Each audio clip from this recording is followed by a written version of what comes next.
Good morning. Welcome to the Unitarian Universalist Fellowship of Fredericksburg. I am Kristen Tuxbury. I use she, her pronouns, and I'll be your worship associate this morning. I am so glad to have all of you joining us today. Please take a moment now to find someone that you haven't spoken to today and say hello. I invite you to stand if you're able, or approach someone unable to stand. Let's take a moment now to greet one another while the accompanist begins to play.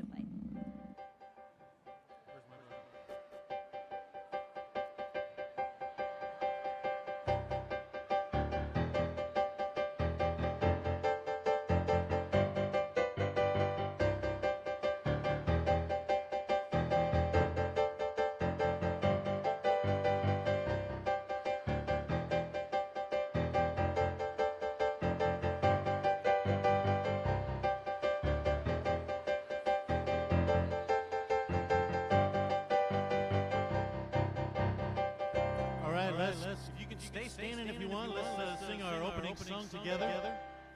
Let's sing our opening song together. Here we go. We have come to celebrate. We have come to celebrate the good things in our lives. We have come to join our hands, let's hope and share a smile. Together we can make the world a better place to live. So right here in this place, let the hope. Let's sing it again. We have come to celebrate the good things in our lives. We have come to join our hands and share a smile. Together we can make the world a better place to live. So right here in this place, let the hope begin. Thank you. You may be seated.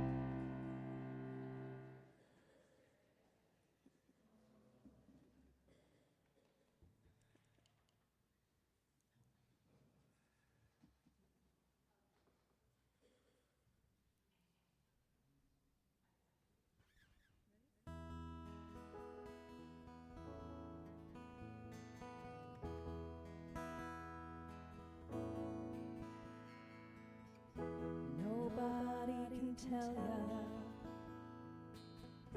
there's only one song worth singing. They may try and sell ya 'cause it hangs them up to see someone like you. But you've gotta make your own kind of music, sing your own special song, make your own kind of music, even if nobody else sings along. You're gonna be knowing the loneliest kind of lonely. It may be rough going just to do your things, the hardest thing to do. But you've gotta make your own kind of music, sing your own special song, make your own kind of music, even if nobody else sings along. So if you cannot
Please join me in reading in unison our chalice lighting words found on the screen.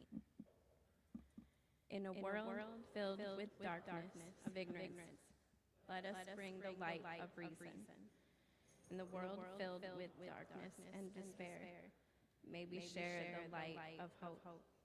In a world filled with darkness of hate, let us shine the light of love. Our guest speaker this morning is Jim Hall. Jim is a former reporter and editor at the Freelance Star newspaper and the author of 2 books on Virginia lynchings. He has a master's degree from Virginia Commonwealth University and is a former adjunct instructor at the University of Mary Washington. A native of Virginia, he retired in 2013 and lives in Fredericksburg.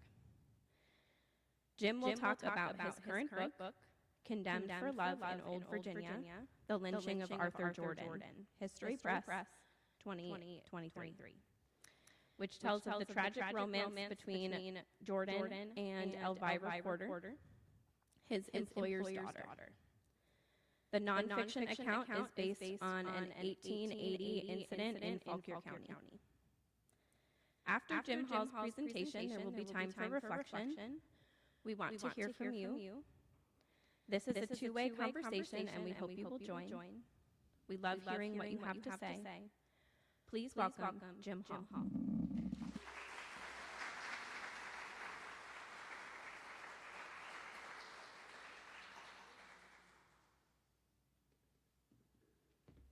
Thank you, Kristen. Take a breath. Am I heard okay? Can you hear me back there? Okay. Thank you very much for your invitation this morning. It's my pleasure to be here with you today. I got the signal that maybe I wasn't being heard. It is really a treat for me to be with you today.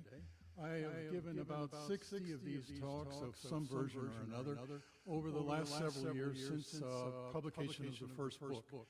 And that almost all of those talks have been throughout Central and Northern Virginia. Museums, archives, libraries, nonprofit organizations.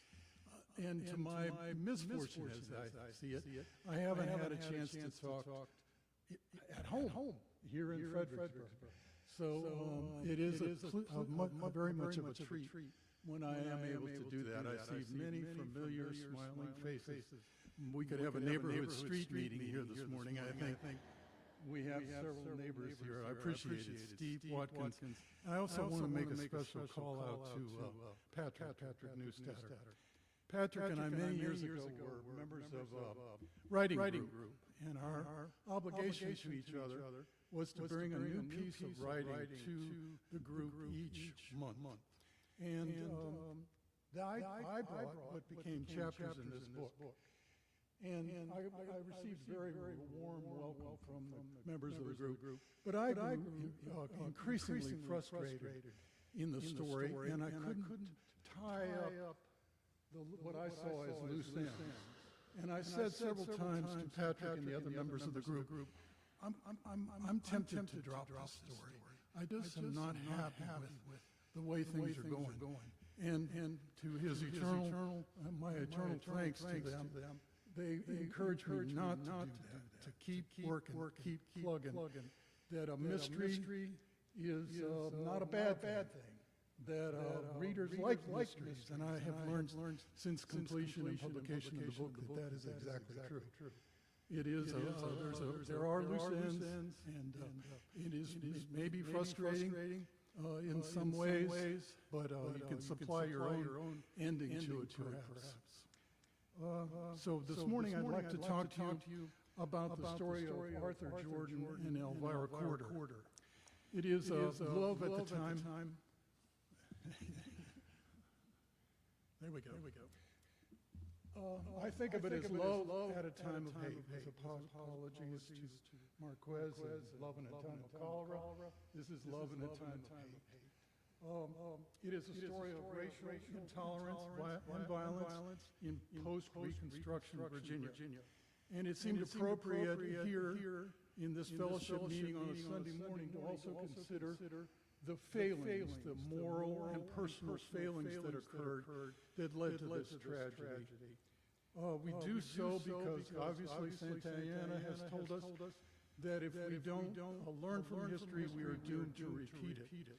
But I also believe in the gospel, so to speak, of Byron Stevenson. Byron is the founder of Equal Justice Initiative, a civil rights law firm in Montgomery, Alabama. And he, with private donations, built the National Lynching Memorial in Montgomery, Alabama. And I recommend it if you have not seen it. If you're in that area, it is well worth your time. Stevenson believes and teaches that truth and reconciliation are important. That is our goal in life. And it is our goal to create a better society. But we can only do that through truth and reconciliation. And those two concepts are sequential in Stevenson's teaching. And that is an important element of it. We must first acknowledge what happened, and then we can help create the society that we all desire to live in. And that's what I hope the study of an incident such as this one will help us to do, to acknowledge what happened. So let's set the scene. We're in Fauquier County, Virginia, in 40 miles north of here, and we're in the village of Hume. It is in central northern Fauquier, if you know the county. It's in the foothills of the Blue Ridge Mountains. The time is 1880, and the place is wheat fields, a farm, 500-acre cattle and grain farm in Hume, and it belongs to the Corder family. Nathan is the patriarch, and his wife is Elizabeth. The couple that we'll be talking about today is Elvira and Arthur. Elvira is 25. She's a native of Fauquier, and she's the oldest child of Elizabeth and Nathan. She's the only girl. She's the sister to 3 younger brothers. We have no pictures of her. We have no real descriptions of her, except for those that appeared in newspapers at the time of the incident. And they uniformly described her as attractive. We can assume that she was competent. Her life on the farm would have required her to learn how to hook up a plow or to find the best pond ice in the farm's pond. She was literate, but she was limited. She never, as far as I could tell, lived anywhere but on wheat fields, and never did anything but farm work. Arthur was also 25, also a native of Fauquier, and one of her father's employees. We do have a better description of him. He was copper-colored, 5'10", and 160. And his life was much more complicated than hers. He was born into a slave family. Emancipation came when he was 10 years old. So he grew up in a different world than all the black residents of the area who were born earlier than him. He was on his own by age 15. We find him living in a rooming house with a number of other single folks. He was married. He had just gotten married when the incident occurred. Within the last year, he had an infant daughter, and he was illiterate. He had worked for the Corders for about 3 years. And one that struck me as so interesting in reading about him is that from news accounts at the time is that what happened between he and Elvira was offensive to the members of the community, but just as offensive was what they described as his arrogance. So you can imagine that he was a young man, confident in himself and confident in his abilities and his decisions, and he probably just didn't care what some people thought about him. And that was offensive to his neighbors. They began a romance. I suspect it had been going on about months, several months. And you have to understand that in 1880 in Virginia and many other places, interracial romance, interracial marriage was prohibited by both law and custom. So they were being very adventuresome, but very risky. Their romance was. This was not a traditional romance. They didn't have Sunday dinners with the family or long walks in the evening on a school summer evening. Historian Martha Hodez has written that these were not unusual situations, the romance between a white woman and a black man. And they were always well-kept secrets because it was in the interest of both parties to be quiet about it. But the only way that it was revealed was if pregnancy occurred. And that is exactly what happened in this situation. Elvira became pregnant. And I can imagine a conversation at that time between Elvira and Arthur with her saying basically, what are we going to do? And their decisions were limited. Maybe he had a few more options than she did. I suspect what her family might have done would be to ship her off to somewhere to have the baby. He had the choice of flee. He almost, I don't know, he had no choice really. He had to flee. But he had the choice of fleeing in one of what I consider three ways. He could have fled by himself, left his wife and child. He could have gathered his wife and child and fled with them. But he chose the third of his options, and that was he fled with Elvira. And I think that is a measure of their relationship. It is a measure of the feelings that the two of them held for one another.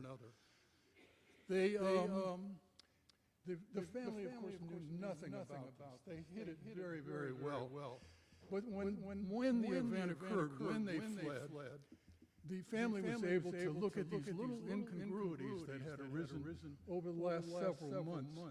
Why they asked themselves at the time, why was Arthur carrying the milk bucket for Elvira from the dairy from the barn to the dairy? And why was she later getting back to the house for supper? The reason, of course, was that she was carrying on a romance. And that all became clear when they fled. She was like Jessica, Shakespeare's Jessica. She not only fled with her lover, but she stole from her father when she did. And they took the train. They had a well-conceived plan. They were to leave from separate stations in northern Fauquier. And they had, by law, of course, had to sit separately on the train. So they did that Saturday morning in December of 1879. I can imagine what the Corder household must have been like that morning when Nathan and the others woke up to find Elvira gone. Nathan immediately went to the train station, and he believed that he was right on her tail, that he was right behind her and would be able to catch her. And he convinced the conductor to let him inspect the train, which he did. She was not on the train. They had gotten away. Next slide. They fled to Alexandria first by train, and then to Washington, and then to Baltimore. And from Baltimore, they retraced their steps in a sense. They went west to western Maryland, to the Washington County area, Hagerstown, Williamsport, and Clear Spring. I have no idea. It's one of the great mysteries of this story, why they chose that area, why they chose to live and work with the Shupp family, a farm family just north of Williamsport. But they did. They were living and working for the Shupps. They seemed to be happy there. They went out several times on social occasions into Williamsport. I don't think they realized the danger that they were in. Maryland was just as strict as Virginia as far as interracial romance and interracial marriage was. And there was a man in Williamsport that spotted them and was offended by the sight of a black man and a white woman having an evening out. He did a little digging, learned about him, and he wrote two letters back to Markham in Fauquier County, one to the postmaster and one to a man who had once employed Arthur, saying, if you're missing a black man and a white woman, we got him. Well, those letters made their way to Nathan, Elvira's father. He organized his neighbors, and they rode 80 miles north to Maryland to find him. They arrived early in the morning and got the drop on Arthur, who was working in the stables at the Shup farm. They shackled him and put him on a horse. And by this time, Elvira has come out of the house, and she pitches a fit. It was an interesting description of her manners. Appeared in one newspaper and said she was very indignant, and she refused to be comforted. To me, a clear signal as the nature of her relationship with Arthur. She knew exactly what was going to happen. She knew exactly why her father was there, and she couldn't stand the thought of it. She was so upset that they took her to, I think their plan might have been to ride home with both of them. But they couldn't risk having an upset Elvira in their midst. So they took her to the local hotel in Williamsport, the Taylor Hotel, and placed her in care of the innkeeper. And then the group of 7 riders rode for home. They stopped in Winchester, and I bet they long regretted that stop. They went down Main Street to Robinson's hardware store, I suspect to get some supplies. And Arthur used that chance to just scream and holler, help me, I'm being kidnapped. Well, that drew a crowd, including many of the black residents in Winchester. They understood what he was talking about, and they immediately went for a lawyer to try to help him. The riders understood it too, and they immediately tried to leave Winchester. 2 policemen walked up and grabbed them and stopped them. Took them to the local judge. And before the local judge, they pleaded their case. The local judge agreed with the family that they were behaving as any family would whose daughter had run off like this. He deputized one of the 7 riders and told him to take Jordan to the jail in Warrenton. Don't stop, go to the jail. Which apparently is exactly what they did. Next slide. They placed Jordan in the Warrenton jail. 4 nights later, 40 men rode from northern Fauquier as a group into Warrenton. And according to their plan, they had a plan. They used a ruse that fooled jailer Horace Patty. Remember, we're at the beginning of the lynching era, 1880, and you would see this trick played many times in the future. They shackled one of their own, and they darkened his face to make him look like a black person. They banged on the door of the jail. Patty lived upstairs with his family. He opened the window and said, "What do you want?" And they said, "Prisoner from Rectortown." So this is 2 o'clock in the morning. They come downstairs. He comes downstairs, opens the door, and all of a sudden he's bum rushed by dozens of people. And they hold him at gunpoint, take his keys, and go into the cell block and get Jordan. They drag Jordan out of the jail, down the street, and then the 5 blocks to the Warrenton Cemetery. And they hanged him in the shadow of the newly erected Confederate memorial. Dr. Gustavus Horner was a local physician and something of an amateur artist. And he learned at his breakfast that they had hanged a man overnight in the cemetery. So he rushed over there and made this drawing of what he saw. And his drawing and his papers are now at the University of Virginia Library. No one was ever charged for Jordan's death. And the Virginia General Assembly happened to be in session at the time. And Delegate Page out of Norfolk rose to say he wanted the governor to send a delegation to Warrenton to find out what had happened, to post a reward, and to bring to justice those who killed Jordan. And Delegate Payne, who was representative of Fauquier County, rose to oppose it. And he uttered words. I think he gave a very true reflection of race relations in Virginia in 1880 when he said, when an incident like this happens, I turn my back and let it proceed. And he recommended that Page's motion be tabled, which it was. In effect, it killed it.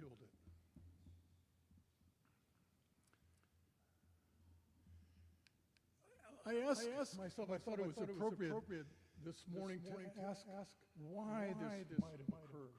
And as I see it, it was the participants were all in some measure to blame. There were failings on the part of all. Especially Nathan and his neighbors. They, in my opinion, they were guilty of kidnapping and murder. A violation of all moral codes throughout all time. Arthur also bears some of the blame.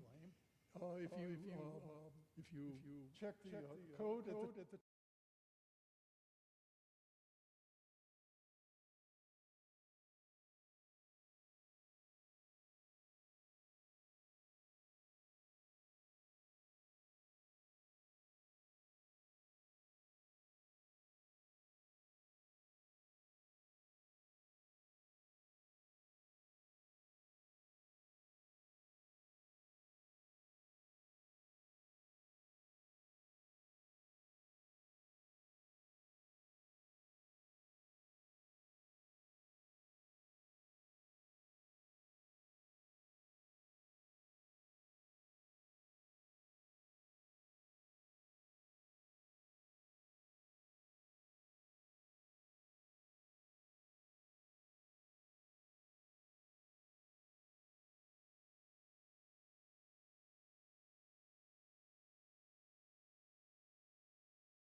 had taken her, I suspect that was her brother Will.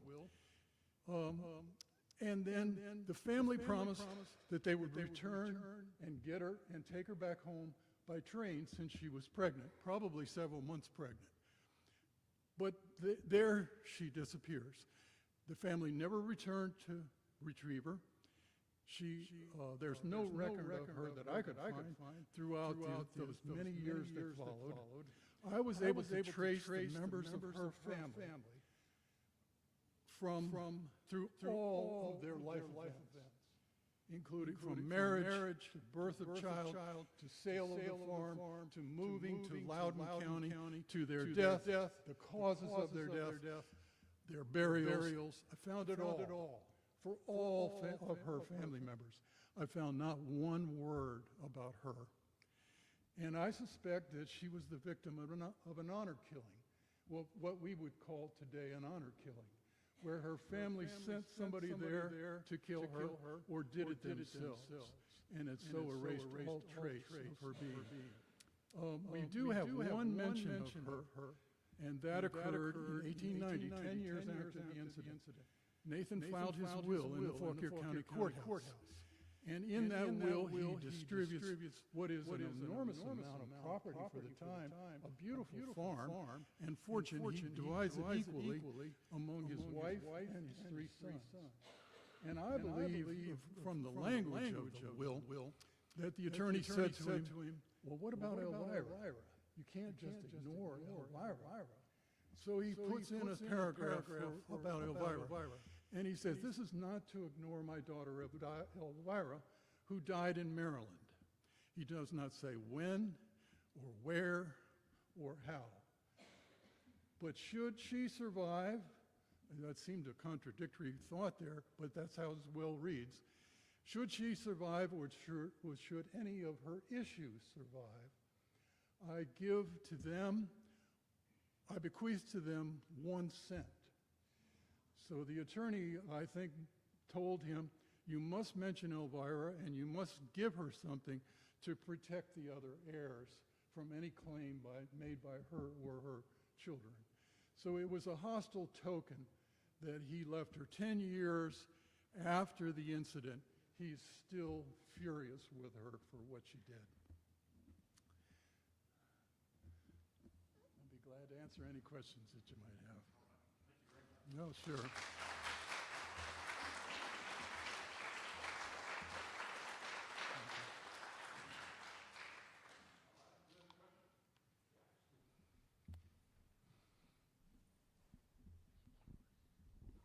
Thank you, Jim. That was great. I was just off on this issue of honor killing. In your research, was that done a lot in either Virginia or the states around here? Yes. Okay, thank you. Yes. When Nathan was a young man, he was one of 11 children in Fauquier. And obviously, the older children stood in line to receive the family fortune, and the younger children were less considered at that time, and so they formed a wagon train with other residents, and they went to Missouri, where they settled and established families and lived a long and prosperous life. You can find a number of quarters in Missouri. So I checked, that was one of the first places I checked. Did they take the pregnant Elvira and ship her off to Missouri to stay with one of her aunts or uncles? And that she's not there. We did. We got a lead that she showed up at a, I guess the equivalent of a home for unwed mothers in North Carolina, and checked it out, and it was not her. I'm just curious on how did you hear about this to begin with, and sparked your interest in actually learning more and writing about this? My first book was about an incident in Fauquier, 1932, Shedrick Thompson. And while I was working on that one, I read about Arthur Jordan's case. When the first book came out, a resident of Warrenton wrote to me. I never met the man. And he said, I don't know if you're interested in the Arthur Jordan case, but I think I found the tree from which he was hanged in the Warrenton Cemetery. Would you like to see it? And I wrote him back, and my teaching as a newspaper reporter was, you know, you get off your butt and you knock on doors. So I did. I went up to Warrenton, and I met him in the cemetery, and he took me to what he believed was the tree from which Jordan was hanged, and I agree with him. It lines up perfectly with the Horner drawing. So, and that sparked my interest, and from 5 years later, we had a book. I find it interesting that they went to live near Hagerstown, which is where the Ku Klux Klan started. So it obviously was not a safe place for them. I didn't realize that. The more I looked into it, I was surprised to learn you think of Maryland as perhaps a little more liberal, a little more forgiving in their racial attitudes during this period. They weren't. It was a duplicate of Virginia and other southern states. Yes, sir. Yeah, I just wanted to say, if people have been watching the Paris Olympics, that the U.S. track and field did outstanding, and I counted at least 6 gold medals from mixed race athletes or couples that were mixed race. Yes. And I didn't do a survey of all of them.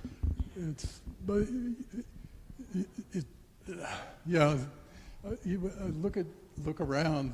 Yeah, I mean, there are very few really truly black people. It seems to me that we've mixed for hundreds of years.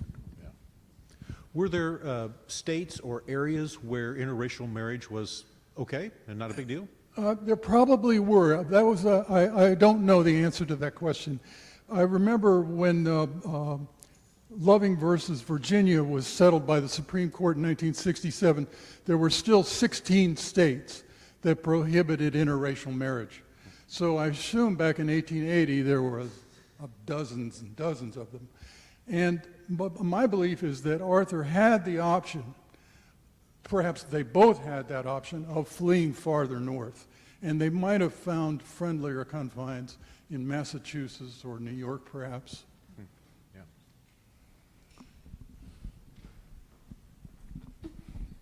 So when we think of like blue laws and stuff like that, yeah, like you can look at any code and find laws that at this point seem ridiculous, but they're still there. And in Virginia, one of them is there's still a statute that you're not allowed to live with someone that you're not related to. And we think about, and